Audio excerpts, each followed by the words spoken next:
조선의 역사를 얼룩지게 했던 연산군과 그를 둘러싼 희대의 간신들에 대한 이야기. 오늘은 영화 간신 속 비하인드를 정리해보았습니다. 흥행 성적은 저조했지만 강도 높은 노출 때문인지 2차 판매 단계, 즉 인터넷 VOD 시장에서는 나쁘지 않은 성과를 보인 작품인데요. 오감도, 내 안의 모든 것 등을 연출한 민규동 감독의 2015년작 간신의 비하인드 속으로 떠나보겠습니다. 영화의 수위가 수위인지라 노출 감행이 가장 어려울 거라는 예상과는 달리 4명의 주연 배우들은 촬영 중 가장 어려웠던 기억을 촬영 현장이 너무 추웠던 점이 가장 힘들었던 기억이라고 말한 바 있습니다. 촬영은 한겨울에 진행했다고 하는군요. 주지훈 배우는 촬영 도중 맨살을 다 드러낸 여배우들과 리허설부터 촬영까지 진행하면서 시선을 어떻게 처리해야 할지에 대해 굉장히 고충이었다고 말했습니다. 여배우들이 입은 얇은 한복이 자꾸 흘러내리는 등 자칫 잘못 시선 처리를 했다가는 변태로 몰리지 않을까 매우 조심했다고 합니다.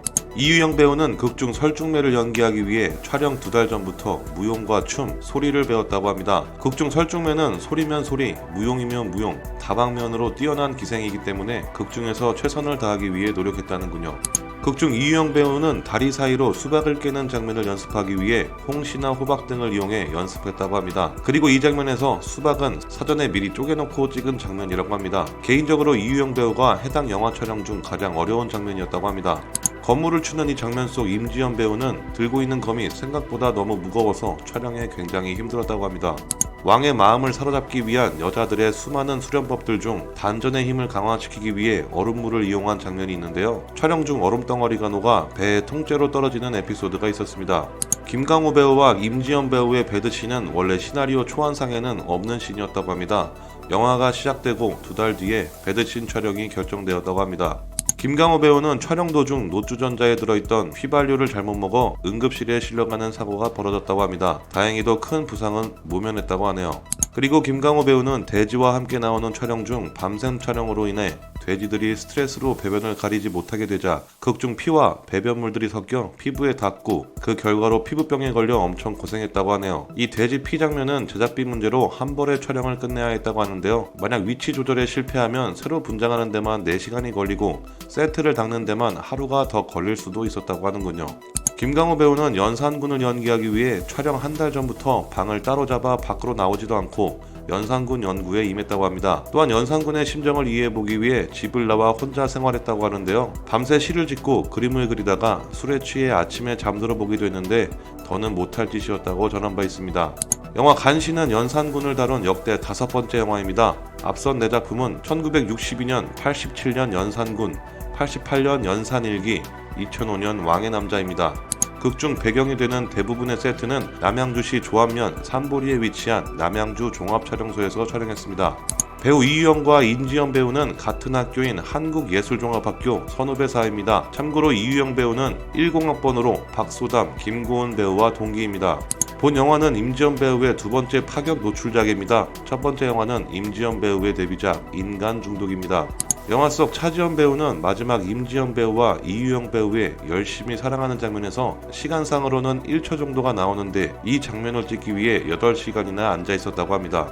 영화 속 장면들이 사전 컨셉 아트와 얼마나 다른지 잠깐 확인해 보겠습니다.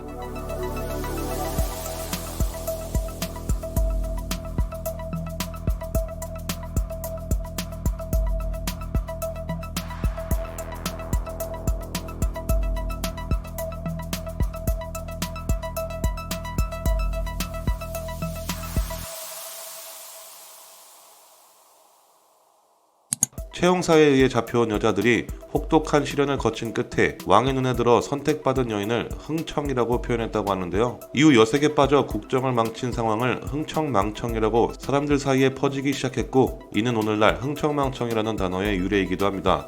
극중 임사원과 임숭재는 부자지간이며 실존 인물입니다. 조선시대의 대표적인 희대의 간신으로 꼽히는 인물로도 알려져 있습니다. 영화 속 박원종, 유자광, 임숭재, 임사홍은 대부분 다 실존 인물입니다. 임숭재가 죽기 직전 남긴 유언으로는 왕에게 더 많은 미녀를 바치지 못해 죄송할 따름입니다 라고 합니다. 영화를 보면 주지훈 배우가 연기한 임숭재 역은 극중 최용사라는 관직을 갖는 조선시대 캐릭터인데요. 이 최용사라는 말은 연산군 시대에만 존재한 독특한 직책으로 여자와 말에 대한 집착이 엄청났던 연산군이 전국을 돌며 15세에서 25세 사이의 미녀와 말들을 수집할 수 있게 파견한 관리를 채용사라고 합니다. 쉽게 얘기해 왕의 마음에 들 수 있는 여자를 모아 궁에 보내는 일종의 브로커라고 볼 수 있고, 현대적으로 이해하려면 영화 내부자들 속에서 접대를 위해 여성들을 수급하는 안상구의 역할과 비슷하다고 할 수 있습니다. 채용사는 채홍패라는 일종의 명패를 들고 다녔는데요. 이 패를 보여주면 부인이던 자식이던 그 누구든 거부할 수 없이 따라와야 했던 무시무시한 권력의 상징이었다라고 전해집니다.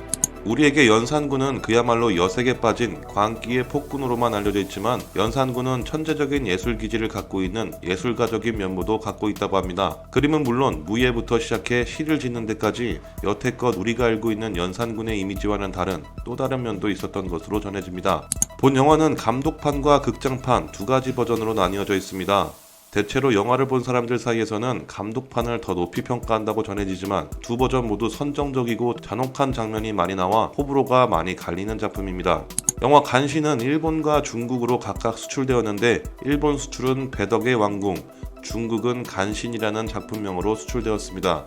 실제 연산군 시절 채용사가 궁에 잡아간 여성은 1만 명에 가깝다고 하는데요. 그리하여 포스터에는 1만 미녀라고 표현이 되어 있습니다. 영화 속에서는 엔딩 크레딧을 보니 주연 배우들부터 운평 1팀, 운평 2팀, 그림 모델 궁녀 기생, 스탠드인 대역 배우 등 수십 명이 낮은 수위부터 높은 수위까지 소화한 것으로 알 수가 있습니다. 지금까지 영화 간신의 제작 비하인드를 알아보았습니다. 재밌게 시청하셨다면 좋아요와 구독, 알림 설정 부탁드리면서 영상 마치겠습니다. 더 재밌는 영상으로 돌아오겠습니다. 지금까지 갓범스였습니다.